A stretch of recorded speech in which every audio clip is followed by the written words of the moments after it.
ओम त्र्यंबकं यजामहे सुगंधिं पुष्टिवर्धनम् उर्वारुक्मिव बंधना मृत्युमोक्षे यमामृता। नमस्कार मैत्रिणींनो, भगवान शिवशंकर यांना भोलेनाथही म्हणून ओळखले जाते आणि सर्वात लवकर प्रसन्न होणारे देवता म्हणून सुद्धा ओळखलं जातं।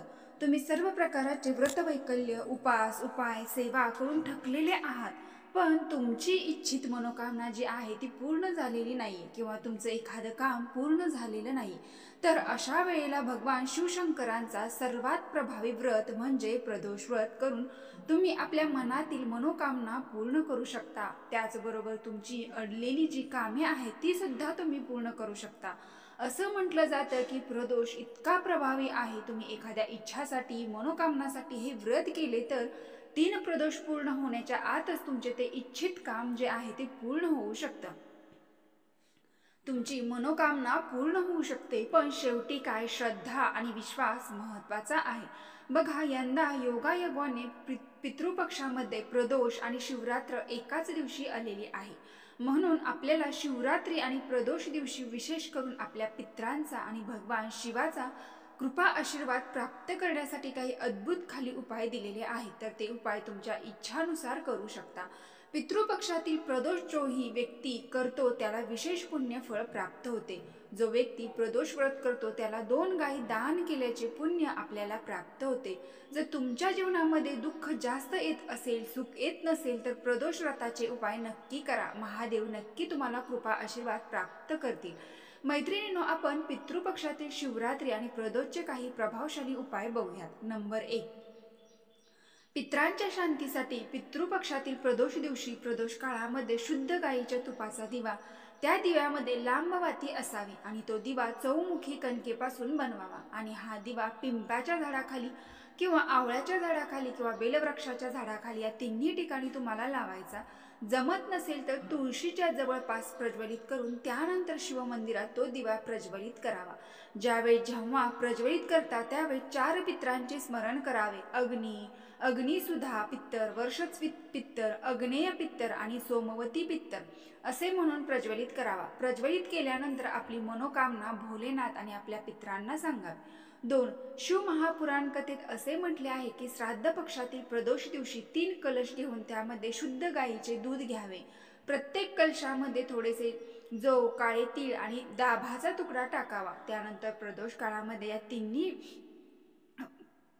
तिन्हीपैकी घेऊन पिंपळाच्या वृक्षाखाली किंवा बेलपत्राच्या वृक्षाखाली किंवा वटवृक्षाखाली या तिन्हीपैकी कुठल्याही वृक्षाखाली हे दूध अर्पण केल्याने भगवान शिव आणि माता लक्ष्मी निरंतर आपल्या घरामध्ये वास करतात असे म्हटले जाते। 3, शिवमहापुराण कथेनुसार पितृपक्षातील तिथीला पितृपक्षातील प्रदोष दिवशी केवळ 1 अखंड तांदूळ, 1 बेलपत्र आणि 1 लोटा जल जो व्यक्ती हृदयापासून भगवान शिवशंकरांना अर्पण करतो, त्यानंतर प्रदोष काळामध्ये 1 शुद्ध गायीच्या तुपाचा दिवा प्रज्वलित करतो, असे केल्याने तुमच्या पूर्वजांना पिंडदान आपोआप प्राप्त होते, तर्पण आपोआप प्राप्त होते असे म्हटले जाते।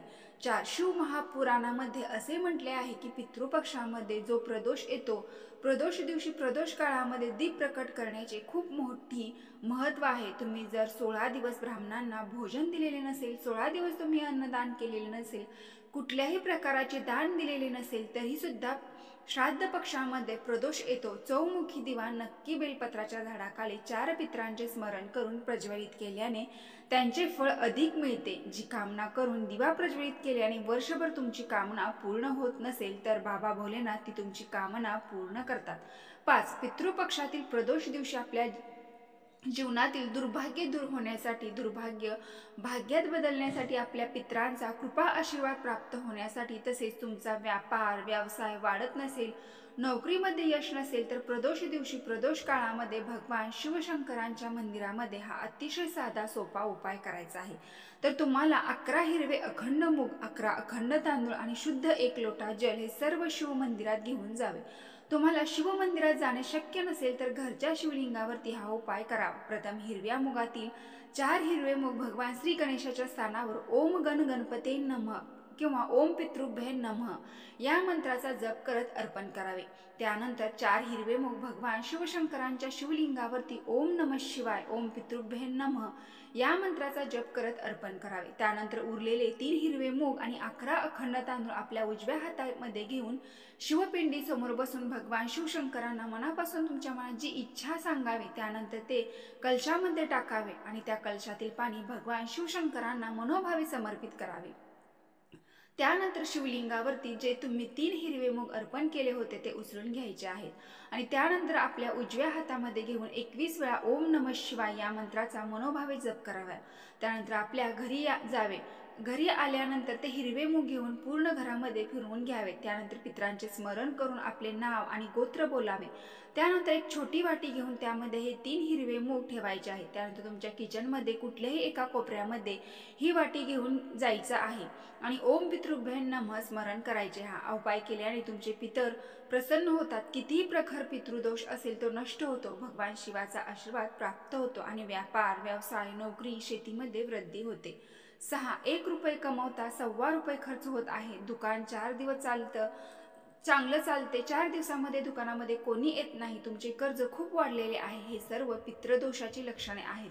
म्हणून पितृपक्षातील प्रदोष दिवशी तुमच्या घरामध्ये जो भी कुठला रुद्राक्ष असेल तो रुद्राक्ष एक पाण्याच्या तांब्यामध्ये टाकून एक अखंड तांदूळ अर्पण करून तुमच्या घरामध्ये कुठेही पिण्याच्या पाण्याचा माठ असेल तर तिथे सकाळी 10 ते 12च्या दरम्यान तुम्ही हा तांब्या त्या माठाजवळ त्या तांब्यावर प्लेट झाकून ठेवावा।